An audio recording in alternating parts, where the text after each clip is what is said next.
प्यारे दोस्तों, आज हम आपको एक आलमा लड़की का वाक्य सुनाने वाले हैं जिसे सुनकर आपकी रूह कांप उठेगी।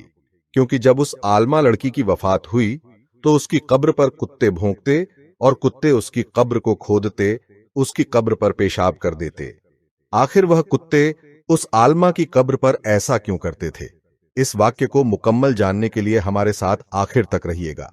प्यारे दोस्तों, पाकिस्तान में एक छोटा सा गांव था। उस गांव के लोग ज्यादातर गरीब थे। उस गांव में रहने वाली एक बच्ची जिसका नाम जैनब था, वह बचपन से ही बहुत ज्यादा खूबसूरत थी। जब उसकी उम्र 4 साल की थी तब उसके वालिदैन किसी हादसे में वफात पा गए थे। अब उस बच्ची का इस दुनिया में कोई नहीं था सिवाय चाचा चाची के, मगर उसकी चाची ने भी उसकी परवरिश करने से इनकार कर दिया। उसके चाचा के भी 4 बच्चे थे। वह बड़ी मुश्किल से अपने बच्चों को 2 वक्त की रोटी दे रहा था। चाचा उस बच्ची को रख तो सकते थे, मगर अपनी बीवी के हाथों मजबूर थे। इसलिए वह अपने भतीजी को अपने बीवी की डर से नहीं रख सका। मगर उस गांव में एक बुढ़िया भी रहती थी जो कि लोगों से भीख मांगकर अपना पेट पाल रही थी। अगर उसके अपने कपड़े फट जाते तो वह लोगों से मांगकर कपड़े पहना करती थी। अगर पेट में भूख लगती तो किसी के घर से रोटी मांग लेती, किसी के घर से सालन ले लेती। कभी वह किसी के घर का काम करके चंद रुपए ले आती थी। इसी तरह वह अपनी जिंदगी गुजार रही थी। उसको सुनाई कम देता था।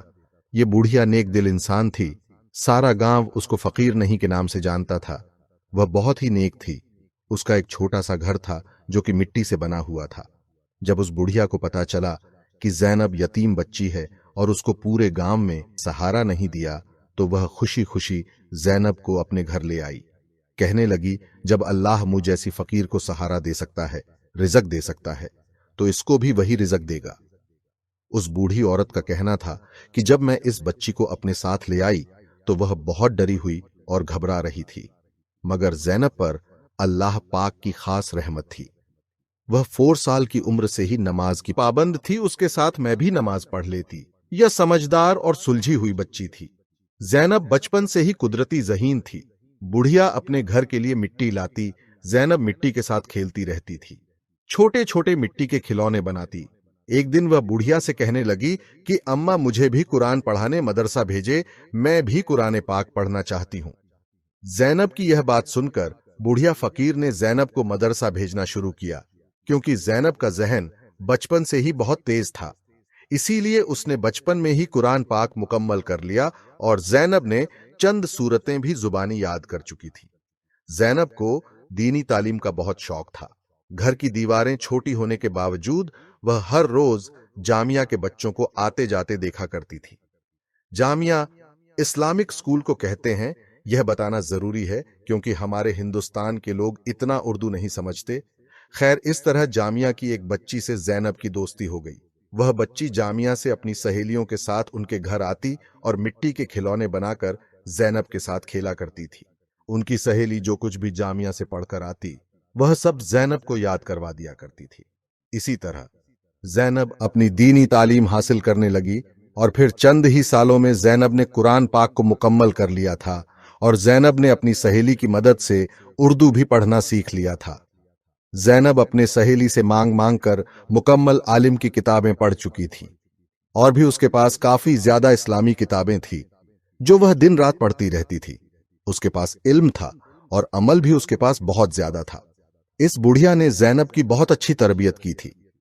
जब जैनब जवान हुई तो उसकी खूबसूरती की इंतहा नहीं थी। पूरा गांव उसकी खूबसूरती से वाकिफ था। हर किसी औरत की जबान पर सिर्फ एक ही लफ्ज था कि किसी परी से कम नहीं। जैनब मासूम इस कदर थी कि दुनिया तो उसने कभी देखी ही नहीं थी।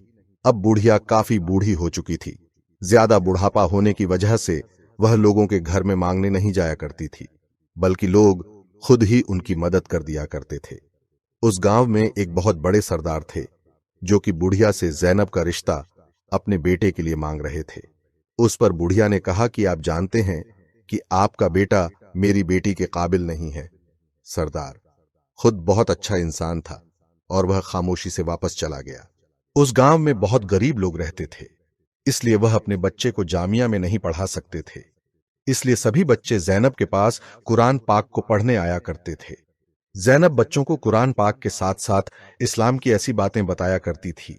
जब वह बच्चों को दर्स दे रही होती तो बाहर खड़ा एक लड़का रोजाना उसका दर्स सुन रहा होता था। उस लड़के ने जब भी जैनब को देखना चाहा तो वह पर्दे में होती। उस लड़के को जैनब से मोहब्बत हो चुकी थी। वह लड़का भी जैनब के नक्शे कदम पर चलने लगा। वह भी 5 वक्त का नमाजी हो चुका था। यह लड़का जैनब के घर रिश्ता भेजना चाहता था, मगर यह एक बाजू से अपाहिज था, इसीलिए रिश्ता भेजने से डरता था। मुहर्रम का महीना शुरू होने वाला था। जैनब अपनी मां से कहने लगी कि अम्मा, मुझे मुहर्रम के 10 रोजे रखने हैं। वैसे तो मैं खुद ही उठ जाऊंगी सर, दर्द होने की वजह से। अगर मैं ना उठ सकी तो आप मुझे उठा दीजिएगा। फिर एक दिन ऐसा हुआ। मुहर्रम की पहली तारीख उस लड़के को खबर मिली कि जैनब अब इस दुनिया में नहीं रही। वह लड़का कहने लगा, यह खबर मेरे लिए ऐसी थी जैसे मैं खुद ही मर गया हूं। वह कहने लगा कि मैं कैसे यकीन कर लेता कि जैनब अब इस दुनिया में नहीं रही, क्योंकि कल ही तो जैनब बच्चों को कुरान पढ़ा रही थी, मुहर्रम के बारे में बता रही थी। उसके घर के पास पहुंचा तो वाकई जैनब तो इस दुनिया से जा चुकी थी। उसका दिल ढेर मार मार कर रोना चाह रहा था, मगर उसके पास रोने का कोई हक नहीं था। वह किसी के सामने रो भी नहीं सकता था। वह लोगों को क्या जवाब देता? वहां के लोग जनाजे में शरीक हुए। किसी को कुछ पता नहीं था कि यह कैसे इस दुनिया से चली गई है। उसकी मां का रो रो कर बुरा हाल था। उस बुढ़िया ने बहुत छोटी सी बच्ची को पाला था। वह बेचारी जवानी में ही इस दुनिया से चली गई। वह बुढ़िया सभी को यही बता रही थी कि यह बहुत ही नेक थी, मगर जैनब मुहर्रम की पहली तारीख को वही इस दुनिया से चली गई। सब लोग यही कह रहे थे कि वाकई बहुत नेक लड़की है। वह लड़का यूं ही रोता रहता और कहता कि वह खुद तो दुनिया छोड़कर चली गई है, मगर मुझे रोता हुआ छोड़ गई है। सबसे ज्यादा नुकसान तो मेरा हुआ था। वह सोचने लगा शायद मैं उससे अपने दिल की बात कर लेता तो उसको हासिल ही कर लेता, पर ऐसा नहीं हो सका था। अब रोज उसकी कब्र पर जाता और जितनी देर उसका दिल करता वहां बैठा रहता और उसकी कब्र के साथ बातें करता रहता। एक दिन हस्बे मामूल वह लड़का जैनब की कब्र पर गया।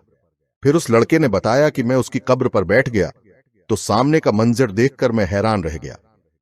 कुत्ता जैनब की कब्र पर पेशाब कर रहा था। उसने कहा कि मैंने पत्थर पकड़कर कुत्ते को मारा। मुझे कुत्ते की यह हरकत बहुत बुरी लगी। यहां कब्र की बेहुरमती को बहुत बुरा समझा जाता था। अब मैं जल्दी जल्दी उसकी कब्र से गंदगी साफ करने लगा। अब मैं रोज उसकी कब्र को साफ करता। कभी पत्ते गिर जाते। वह काफी देर बैठा रहता था। जब मुझे कोई देखता तो मैं वहां से भाग जाता। पहले तो मैं छुपकर उसकी कब्र पर जाया करता था, मगर अब मैं सरेआम बैठा करता था उसकी कब्र पर, क्योंकि मुझे उससे मोहब्बत थी और अब वह इस दुनिया से चली गई थी। अब उसने क्या बदनाम होना था। सब लोग मोहल्ले में जैनब की बातें करने लगे। हो ना हो जैनब का इस लड़के के साथ कोई ताल्लुक था, मगर मैं खामोशी से लोगों की बातें सुनता रहता। मैं जैनब से मोहब्बत करता था, इसलिए रोज उसकी कब्र पर जाकर कुरान पाक की तिलावत करता, दुआ करता और उसकी रूह को सवाब भेजा करता था। वह पहले ही बहुत नेक थी। उसने शायद जन्नत में जाना था, लेकिन मरने के बाद आप किसी के लिए अगर कोई तोहफा देना चाहे तो इससे बेहतर तोहफा क्या हो सकता है। आप उसके लिए इसलिए सवाब करके उसको सवाब भेज सकते हैं। अब रोज उसकी कब्र पर कुत्ते आते और इसी तरह गंदी हरकतें किया करते थे। मैं यह देखकर हैरान होता कि और भी इतनी ज्यादा कब्रें हैं, इसमें तो कुत्ते नहीं जाते। मैं रोज कुत्तों को वहां से हटाता और कब्र को साफ कर देता, मगर यह कोई आम कुत्ते नहीं लगते थे। यह तो जंगली कुत्ते मालूम होते थे। कभी कभी उसकी कब्र से इतनी गंदी बदबू आती कि वहां बैठना मुहाल हो जाता था। हमारा छोटा सा गांव था, इस वजह से यह बात सारे गांव में फैल चुकी थी। सरदार और बड़े बुजुर्गों में यह बात पहुंच गई कि नेक और मासूम बच्ची की कब्र पर आखिर रोज कुत्ते गंदी हरकतें क्यों करते हैं। कुत्तों को लाख मना करने के बावजूद वह मना नहीं होते थे। एक दिन गांव के बूढ़े लोग बातें कर रहे थे कि लगता है कि लड़की ने जरूर कोई ना कोई गुनाह किया है जो उसकी कब्र के साथ ऐसा हो रहा है। कब्रिस्तान में और भी बहुत सारी कैं मौजूद हैं, बाकी कब्रों में तो ऐसा मामला कभी पेश ना आया। एक आदमी सरदार के पास जाकर कहने लगा, मुझे एक है कि यह लड़की नेक नहीं थी। हमारे घर की औरतों का कहना है कि यह गांव की सबसे खूबसूरत लड़की थी। वैसे भी घर में कोई मर्द तो नहीं था, बस एक बुढ़िया थी जिसको ठीक से कुछ नजर भी नहीं आता था। उसके घर के बाहर की दीवारें भी नहीं थी। वह आदमी कहने लगा, सरदार साहब, कुछ गुनाह ऐसे होते हैं जिसकी सजा आपको मरने के बाद मिलती है। मुझे लगता है यह लड़की जरूर बदक थी। अगर यह इतनी खूबसूरत थी तो नेक कैसे हो सकती थी। अगर वह गुनाह करती भी थी तो शायद पर्दे में करती और मुंह छुपाकर बुर्खा पहन लेती। वह लड़का उन सब लोगों की बातें सुन रहा था और सोच रहा था, मुझे समझ नहीं आती कि लोगों की जबान इतनी लंबी क्यों है। जब सारे गांव को इकट्ठा किया गया तो गांव वाले कहने लगे कि क्या पता है, उसने कोई बड़ा गुनाह किया हो, कहीं उसके गुनाह की सजा सारे गांव को मुसीबत में ना पैदा कर दे। इसलिए हमें पता लगाना होगा कि आखिर माजरा क्या है। इस बात का जवाब तो वह बुढ़िया ही दे सकती है जिन बच्चों को वह पढ़ाया करती थी। उन बच्चों का कहना था कि हमने कभी अपनी बाजी में कोई ऐब कोई गलती नहीं देखी थी, मगर उस गांव में वैसे भी ऐसी हरकतें होती रहती थीं कि मामला किसी और का होता और बुलाया किसी और को जाता था। अब इस मामले में उस लड़के को भी बुलाया गया जो उसकी कब्र पर बैठकर दिन रात रोता रहता था। लोग कहते हैं कि शायद मैंने ही कोई उसके साथ चक्कर चला रखा था। सारे गांव के लोगों को जमा करके सरदार ने पंचायत लगाई। अब उस लड़के को सबके सामने खड़ा किया गया। उसे सवाल पूछने लगे तो यह लड़का कहने लगा कि हां, यह सच है कि मैं उसकी कब्र पर बैठकर रोता रहता था, क्योंकि मैं उस लड़की से बहुत मोहब्बत करता था, मगर मैंने कभी भी उसे यह बात नहीं बताई थी और उसने कभी मुझे देखा तक नहीं था। वहां बैठे तमाम लोग एकदम चीखना शुरू हो गए कि यह सब कुछ तुम्हारी ही वजह से हो रहा है, उसने तुम्हारे साथ ही गुनाह किया होगा।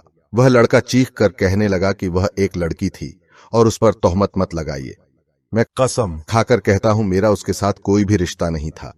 वह मुझे सिर्फ अच्छी लगती थी और मैं जानता था कि मैं उसके काबिल नहीं हूं, इसलिए मैंने कभी उसके घर में रिश्ता नहीं भेजा। यहां तक कि मैंने खुद भी कभी उससे बात करने की कोशिश नहीं की। वहां बैठे कुछ लोगों ने मेरे हक में गवाही दी कि नहीं, ऐसा तो नहीं लगता कि यह लड़का झूठ बोल रहा है। किसी से मोहब्बत करना गलत बात तो नहीं है। लगता है कि इसने कुछ भी गलत नहीं किया। और कुछ लोगों का कहना था कि जैनब का इस तरह और भी लड़के चाहने वाले होंगे। बार बार गांव में पंचायत बैठी जा रही थी। बात बहुत बढ़ती जा रही थी। आज इस पंचायत में एक बहुत ही खूबसूरत लड़का आया जो पहले पंचायत में नहीं देखा गया था। जब मैंने एक लड़के से पूछा कि यह लड़का कौन है तो उसने कहा कि यह लड़का चौधरी साहब का बेटा है। मैं सोचने लगा कि चौधरी साहब का बेटा तो बहुत खूबसूरत है। अगर जैनब जिंदा होती तो शायद जैनब इसी के काबिल थी, क्योंकि जैनब इतनी खूबसूरत थी कि उसके साथ आम लड़का खड़ा होता तो बिल्कुल भी अच्छा नहीं लगता था। मगर यह चौधरी का लड़का देखने में गुस्से वाला लग रहा था। सरदार साहब चौधरी साहब के बेटे से बार बार मशवरा मांग रहे थे, जबकि मुझे लग रहा था कि इस लड़के को कुछ समझ नहीं आ रही, क्योंकि सुनने में आया था कि यह लड़का मुल्क से बाहर पढ़ाई करके आया है। खैर, कुछ दिन पंचायत वाला मामला शांत रहा, मगर अब कुत्ते जैनब की कब्र के साथ और भी बुरे काम करने लगे। अब उस कब्र के पास बहुत ज्यादा गंदी बदबू आना शुरू हो गई थी। कोई भी उस कब्र के पास नहीं जाता था। फिर उस बहादुर लड़के ने, जो जैनब से मोहब्बत करता था, उसे और जैनब की कब्र की बेहुरमाती देखा ना गया। उसने कब्र पक्की करवा दी और रोज उसकी कब्र पर अगरबत्ती लगाकर फूल डालता, मगर फिर भी कुत्तों की रूटीन नहीं बदली थी। एक दिन जब सुबह उसकी कब्र पर फूल डालने के लिए आया तो सामने का मंजर देखकर हैरान रह गया। जो उसने कब्र को पक्का करवाया हुआ था वह जैसे टूट चुकी थी। हो सकता है कि किसी ने तोड़ी हो। देखने में ऐसा लग रहा था कि जैसे कब्र उभर चुकी हो। अब फिर लोगों का कहना शुरू हो गया था कि कब्र फटने वाली है। अब सबको यकीन आ गया कि मामला कुछ ज्यादा ही हो चुका। अब इन सवालों के जवाब सिर्फ वह बुढ़िया ही दे सकती थी जिसने जैनब की परवरिश की थी। वह लड़का कहने लगा। हम सब उसकी अम्मा के पास गए तो उसने रोना शुरू कर दिया। वह खुद लोगों के रहमो करम पर थी। अगर कोई खाना देता तो खा लेती। जैनब की अम्मा ने उसकी तारीफ करना शुरू कर दी। कहने लगी कि अगर वह नेक ना होती तो मुहर्रम में क्यों फौत होती। वहां पर सब लोग कहने लगे, अम्मा, और भी बहुत सारे लोग हैं जो मुहर्रम में फौत होते हैं। इसका मतलब यह नहीं है कि सब नेक होते हैं। एक दिन में तो ना जाने कितने ज्यादा लोग मरते हैं। कोई रबीउल अव्वल को मरता है, कोई हज के दिन मरता है और कोई लैलातुल कद्र की रात को भी मरता है। इसका मतलब यह हरगिज नहीं होता कि सब नेक हो। आप ऐसा करें, आप हमें अपनी बेटी का कमरा दिखा दें। वह बुढ़िया रोती हुई कहने लगी कि मैंने तो खुद उस दिन से आज तक उस कमरे को हाथ नहीं लगाया। वहां पर उसकी यादें हैं और मैंने वह कमरा बंद कर दिया है। मोहल्ले के सभी लोग कहने लगा कि हमें कमरा खोलकर देखना होगा, तभी हकीकत सामने आएगी। उस बुढ़िया के मना करने के बावजूद उन्होंने सख्ती से कमरा का दरवाजा खोल दिया। जब अंदर दाखिल हुए तो अंदर की चीजें इस तरह रखी गई थीं कि एक पुराना सा पलंग था, एक चारपाई थी, एक संदूक था। संदूक के अंदर कपड़े थे। इसके अलावा उसके पास क्या हो सकता था? वह एक गरीब घराने की थी। पलंग के ऊपर दो चार चादर बिछी हुई थी। उस पर काफी ज्यादा सिलवटें पड़ी हुई थी। एक कांच की चूड़ी टूटी हुई थी, मगर यह बिस्तर कुछ साबुत नहीं लग रहा था। जब बिस्तर के नीचे देखा गया, यानी कि पलंग के नीचे देखा गया, तो उसके नीचे एक कीमती चीज मिली, जिसे देखकर सब हैरान रह गए। यह लड़की तो बहुत गरीब थी, इतनी कीमती चीज आखिर इसके पास कहां से आई? एक आदमी ने वह चीज पकड़कर सरदार साहब के सामने लाकर दिखाया, तो वह एक मर्दाना सोने की चैन थी। उसको देखकर सबसे पहले यह सवाल किया गया कि आखिर जैनब की मौत कैसे हुई? उस बुढ़िया ने कहा कि जैनब अपने कमरे में चुप करके सोई हुई थी। मैं भी उसके कमरे में सोती, मगर उस दिन मुझे बाहर नींद आ गई थी। मैं वहीं सो गई। जब मैंने देखा कि सूरज निकलने वाला है तो इस कमरे में गई, तो यह बेहरकत पड़ी थी। मैं चीखते हुए अपनी हमसाए के पास गई। जब मेरे पास के लोग आकर देखा तो उसने कहा कि इसका दिल बंद हो गया है, मगर यह कैसे हुआ हमें कुछ पता नहीं। इतनी में जैनब अचानक इस दुनिया से चली गई। इनमें से एक आदमी बोला कि मुझे सारा मामला समझ आ गया है, पर सबसे पहले हमें पता लगाना होगा कि आखिर ये मर्दाना कीमती चीज किसकी है। अगले दिन पंचायत लगाई गई। सरदार के फैसले का इंतजार था। चौधरी साहब भी आए। चौधरी साहब का बेटा नहीं आया था। वहां पर बैठे हुए सब लोग कहने लगे कि इसके सर पर मां बाप का साया नहीं और ना ही कोई भाई था। यह गरीब बच्चों को कुरान पाक पढ़ाती थी। फिर उसके पास चेन कहां से आई, वह भी मर्दाना। फिर लोगों ने यह भी कहा कि क्या पता किसी ने गिफ्ट की हो। ऐसी चीजें तो सिर्फ अमीर लोगों के पास हुआ करती हैं। अगर किसी ने इसको गिफ्ट दी है तो इसको संदूक के अंदर छुपा कर रखती ना कि इस तरह जमीन पर गिरी होती, क्योंकि इस बारे में कोई कुछ बोल रहा था और कोई कुछ और बोल रहा था। एक लड़का उनमें से काफी समझदार था, जो कह रहा था कि मुझे मामला समझ आ गया है। उसने कहा कि मुझे कल तक का वक्त दे दें, आपको दूध का दूध और पानी का पानी कर दूंगा। फिर अगले दिन शाम को पंचायत बैठाई गई। सरदार साहब भी आए। चौधरी साहब और उनका बेटा भी आया हुआ था। जब उस आदमी ने खड़े होकर कर कहा कि मुझे पता चल गया है चेन किसकी है, तो वहां बैठे सब लोगों की शक्ल अजीबो गरीब हो गई। सब लोग एक दूसरे की तरफ देखने लगे। वह कहने लगा कि जिस लड़की पर वह लोग इल्जाम लगा रहे थे उसे बदनाम कर रहे थे। वह लड़की बिल्कुल बेकसूर है। यह चैन उस आदमी की है जिसने जैनब को उस दुनिया से रुखसत किया, उसकी इज्जत के साथ खिलवाड़ किया।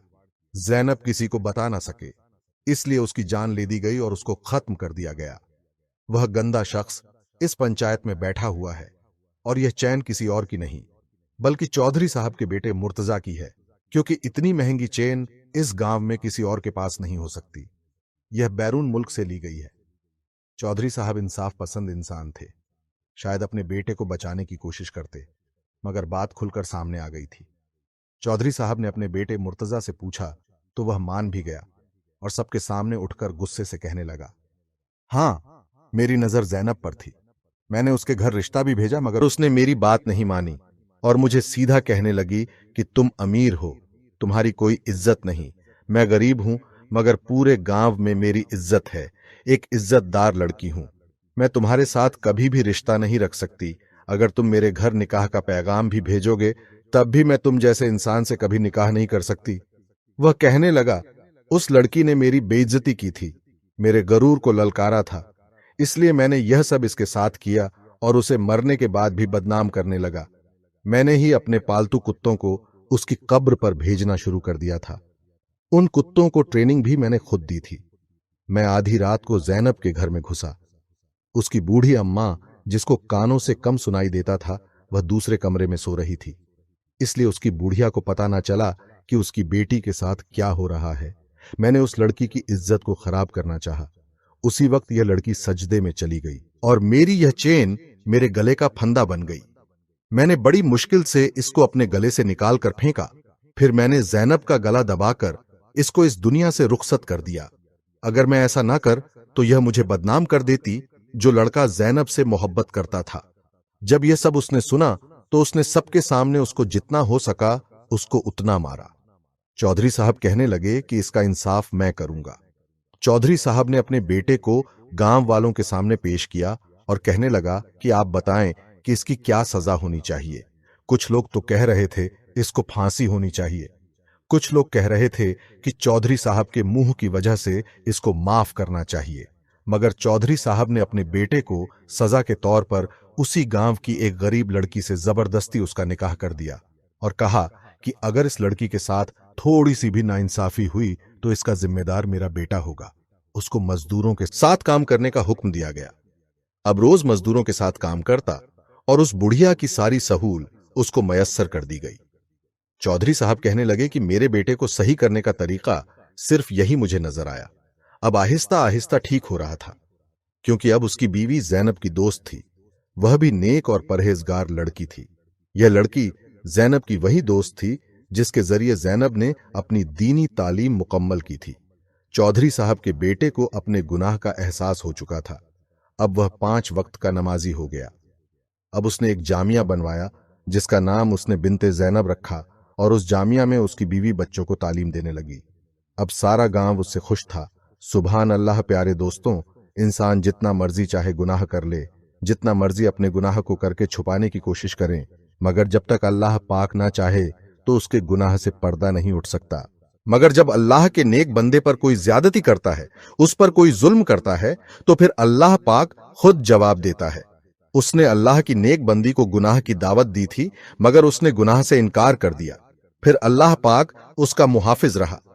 अल्लाह पाक ने मरने के बाद भी उसकी हिफाजत फरमाई।